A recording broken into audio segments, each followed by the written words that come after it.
Hey there everybody, welcome to another episode of Bert's Bike. Today we're going to do a 600-mile review and update on my Z900RS Cafe. Let's jump into it.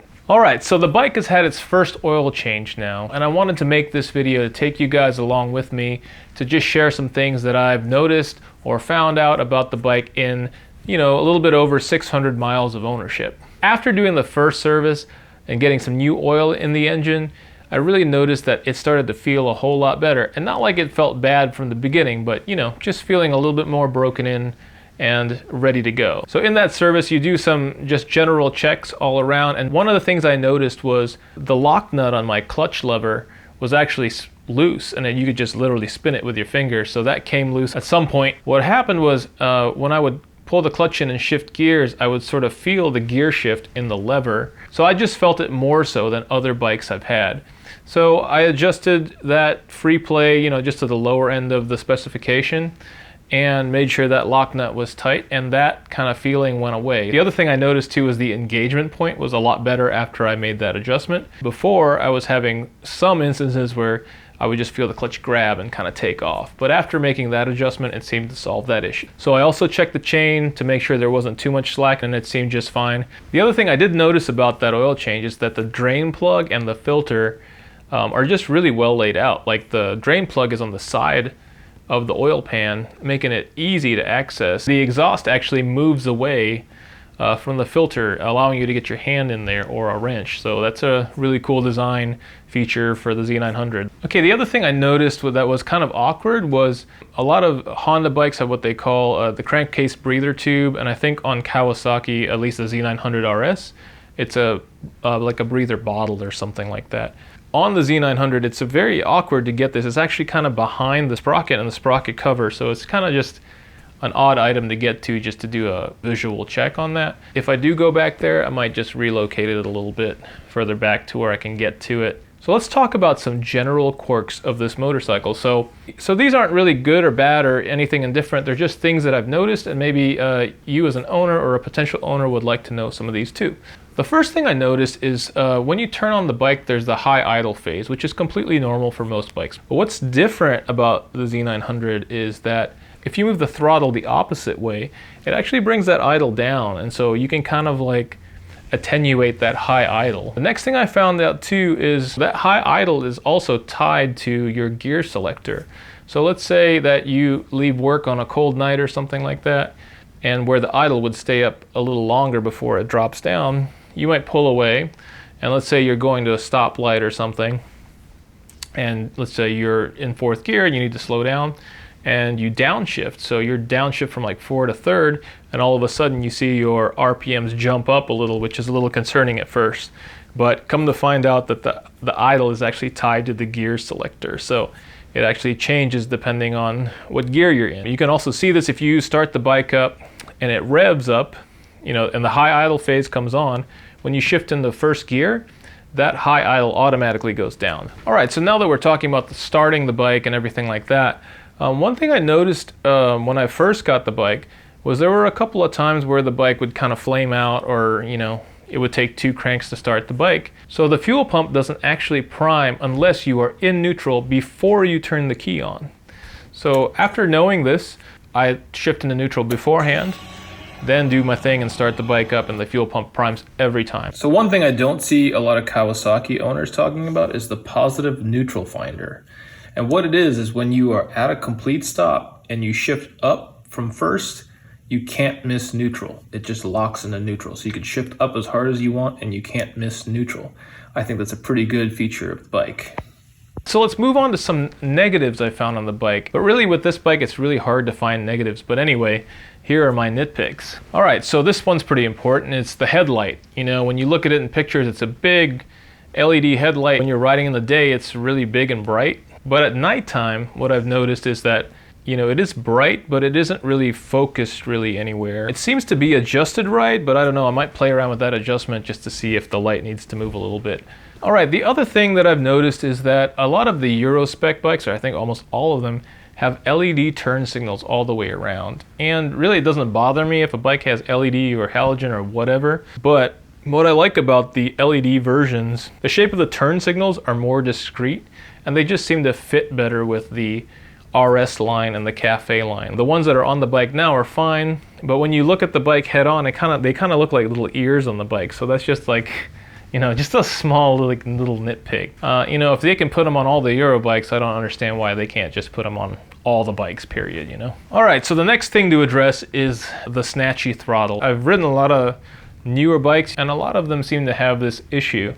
And I think it's because of Euro regulations, you know, kind of whatever they got to do to meet Euro 5 or 6 or whatever we're on now. You do notice the snatchy throttle when you're at speed and you turn the throttle off. There is a distinct on and off. If you have a really controlled wrist, you can kind of dial that out.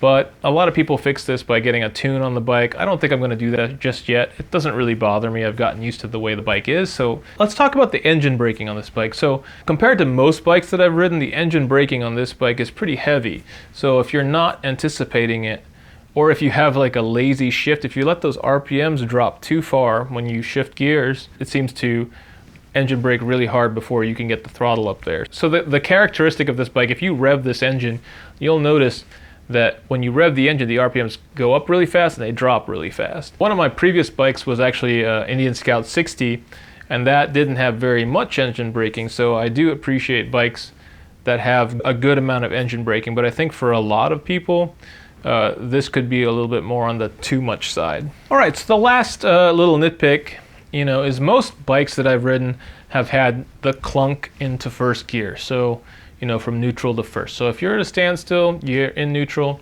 and you shift down the first, you notice a significant clunk in the first gear. So this bike does have that. However, it also has a pretty significant clunk from first to second gear. And it's a pretty big throw from first to second gear. In my first time riding the Z900RS standard version, the first time I shifted from first to second,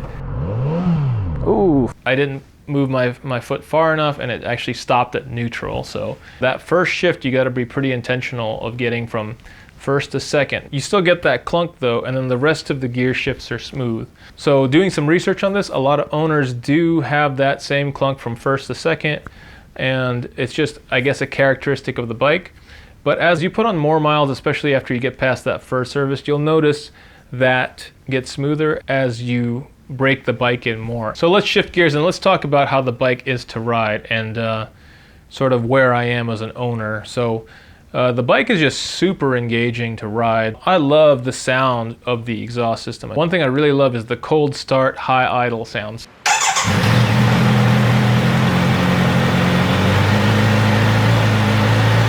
So it's almost like the bike just kind of grumbles into life.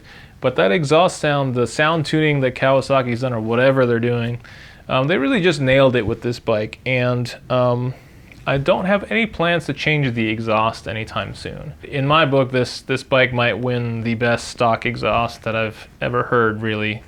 So when you're moving on the bike, that sound is, you know, obviously intensified when you're getting the RPMs up there, but the intake sound, the exhaust sound together just really puts you in a place when you're riding this motorcycle. The only way I know how to put it is the bike has the right soundtrack. It just sounds the way it's supposed to. The throttle is responsive and predictable. However, you know, there's a lot of RPM to go on this. I think maximum torque is like 8,000 or so, and you can ride this bike however you want to ride it. It's perfectly comfortable cruising at, you know, 2,500, 3,000 RPMs, or, you know, getting all the way up through the rev range. Really, it's just really smooth. So it's just a joy to ride this motorcycle.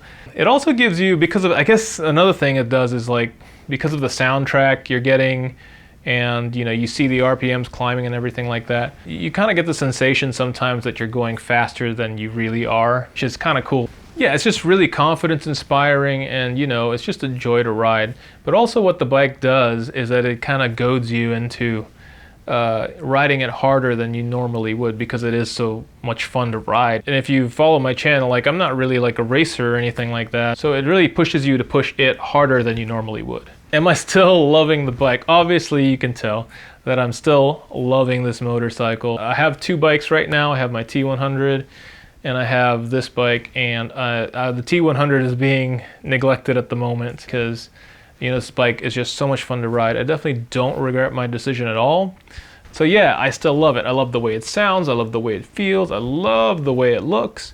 I still do the double take looking back at it on the parking lot when I go in somewhere. So yeah, I'm loving this motorcycle. And my only regret is that I didn't test ride it sooner. I'd always seen it in showroom floors. Most dealers around me had one. But yeah, if you are on the fence about the Z900 or Z900RS or the Cafe version or any of those variants, like just jump on it. All right guys, so that about does it for my 600 miles in review on the Z900RS Cafe. And stay tuned because I will be doing another video on 1,000 miles of ownership of the Z900 as well. All right, everybody, that's about it. Please like and subscribe, hit that notification bell, leave a comment below, and I will catch you on the next one.